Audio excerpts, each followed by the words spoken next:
La importancia de la figura de Silverio es que combina lo que de vez en cuando aparece en las artes, que es la figura de artista total o de figura total, en realidad, en este caso del arte flamenco,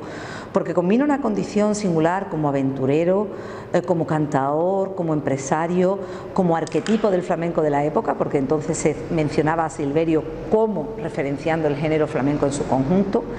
Y además tiene ese papel bisagra que también tienen algunos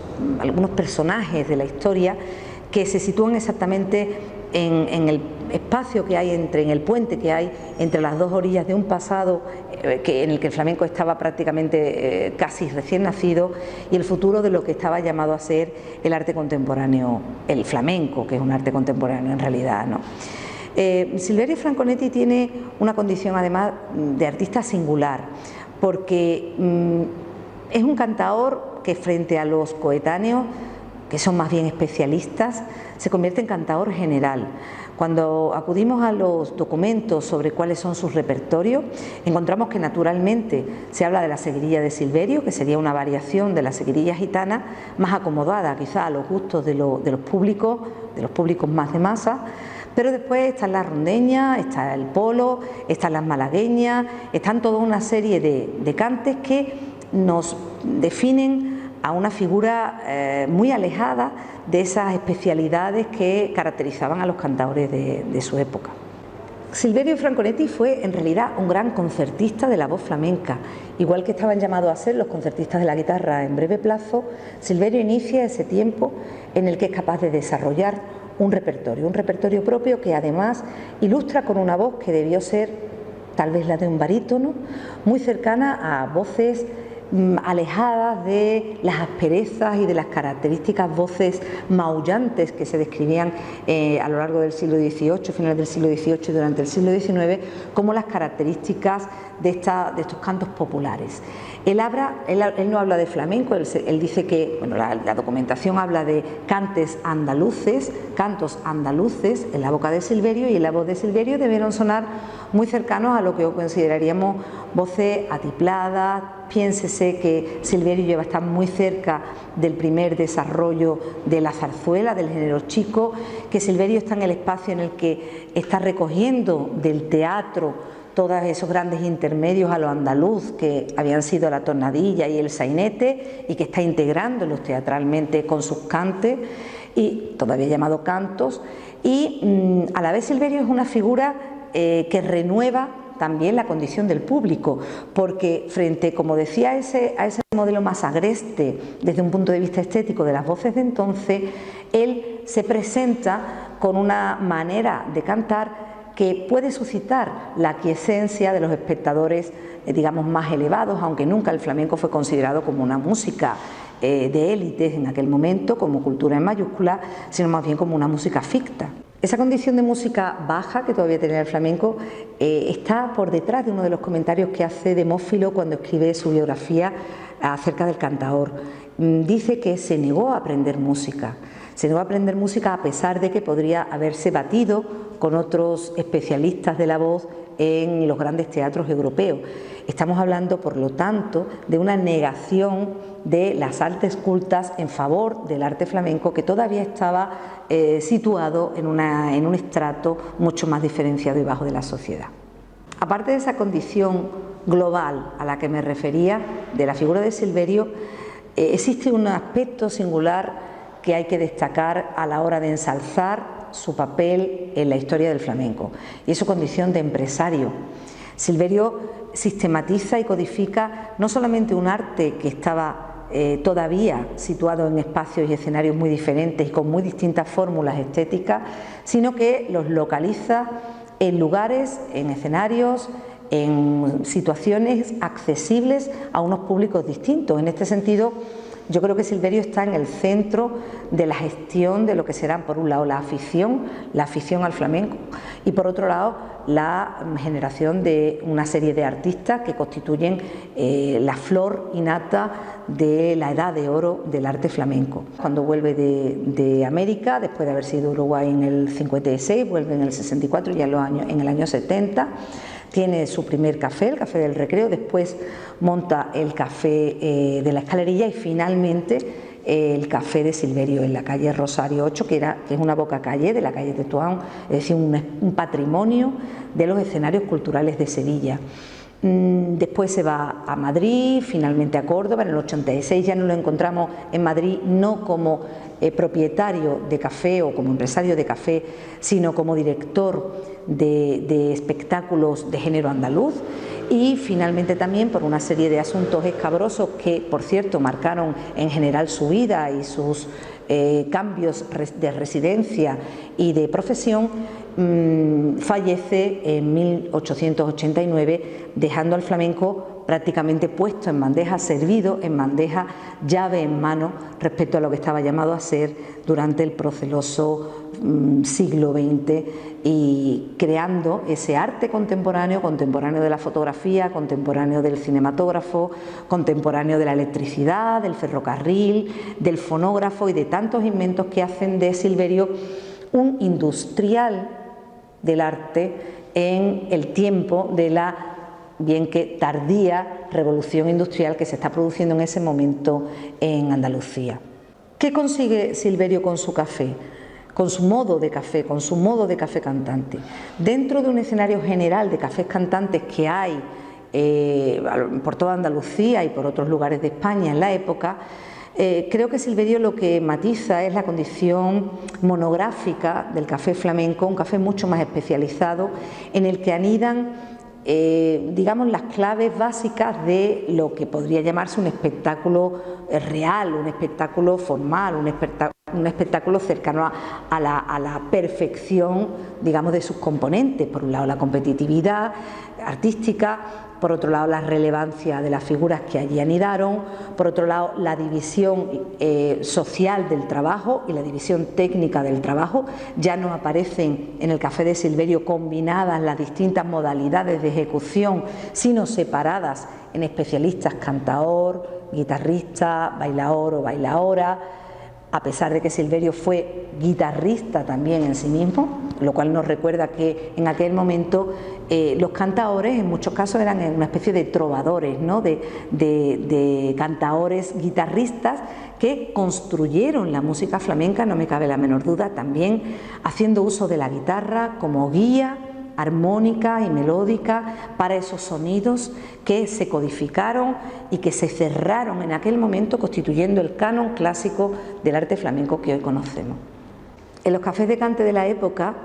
como el de Silverio, se establece además la división sexual del trabajo que ha caracterizado el género flamenco desde entonces y hasta hoy.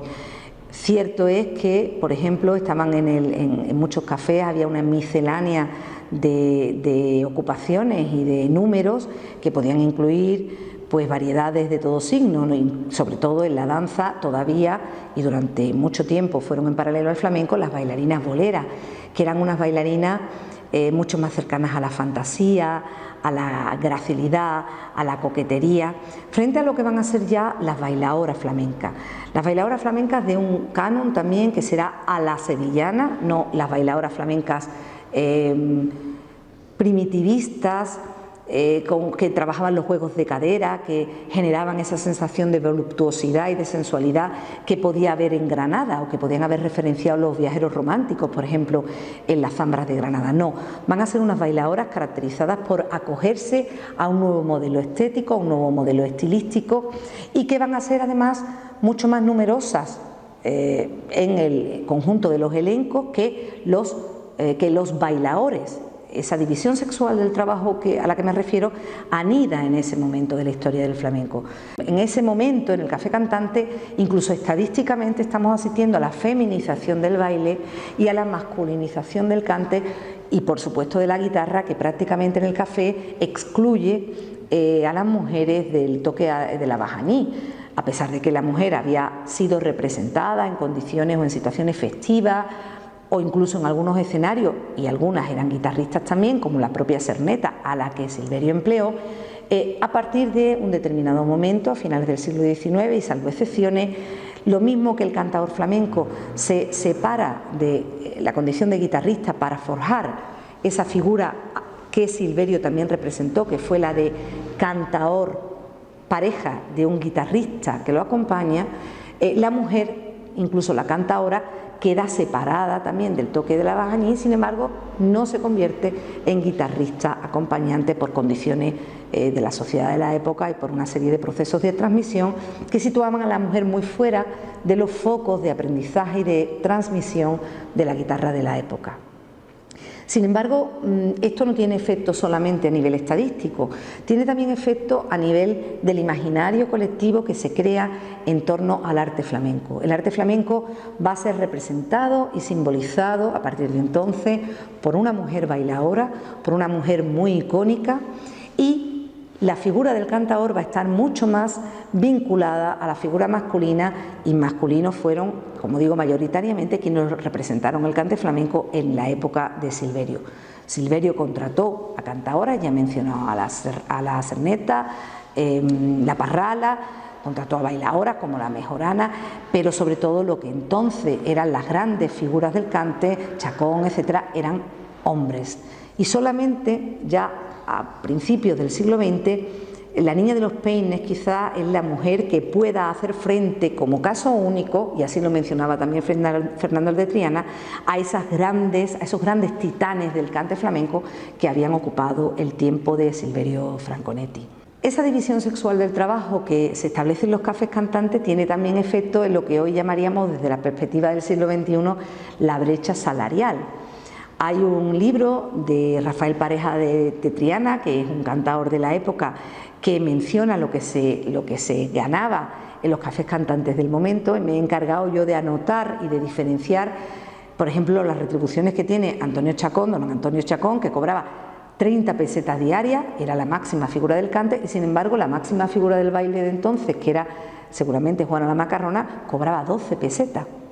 El maestro Pérez, es verdad, era guitarrista, cobraba también 12 pesetas, pero los guitarristas inferiores al maestro Pérez cobraban 10 pesetas más las cuerdas que se rompían.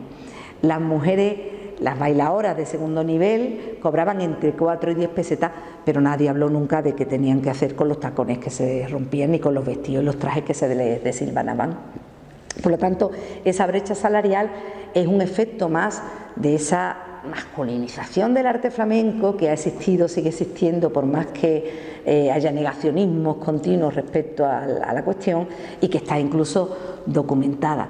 Silverio Franconetti, ¿qué consiguió? Consiguió que, a pesar de esto, y a pesar de que la posición de los flamencos en general, y si eran mujeres, mucho más ellas en particular, fuera denigrante en un entorno generalista, digamos, desde el punto de vista de las artes escénicas, junto a otros géneros, no solamente el flamenco, adquiriera un poco más de valor, un poco más de sentido, un poco más de legitimación social, que fue diferente también para las mujeres y para los hombres. Naturalmente, mujeres que tenían que desenvolverse en el entorno de la movilidad geográfica, de la nocturnidad profesional, incluso algunas, parece que no en el caso del Café de Silverio, pero está por documentar en el alterne con los clientes, pues no era precisamente la condición de deseabilidad social que podían tener las mujeres de la época. Pero bueno, también los hombres, es verdad, vivían en ese entorno, pero naturalmente debemos pensar, por condiciones sociohistóricas, que la condición de la mujer estuvo muy por debajo de las posibilidades profesionales de los varones. Pero es verdad que hay una gran paradoja frente a esa mala consideración social de las artistas, de las mujeres del arte, que incluso en Sevilla es una denominación que ha venido a ser casi sinónimo de prostituta. Frente a esa condición subalterna de su salario, subalterna incluso de sus condiciones laborales, también el café cantante generó una condición de empoderamiento profesional para estas mujeres, que eran mujeres bravas, luchadoras, mujeres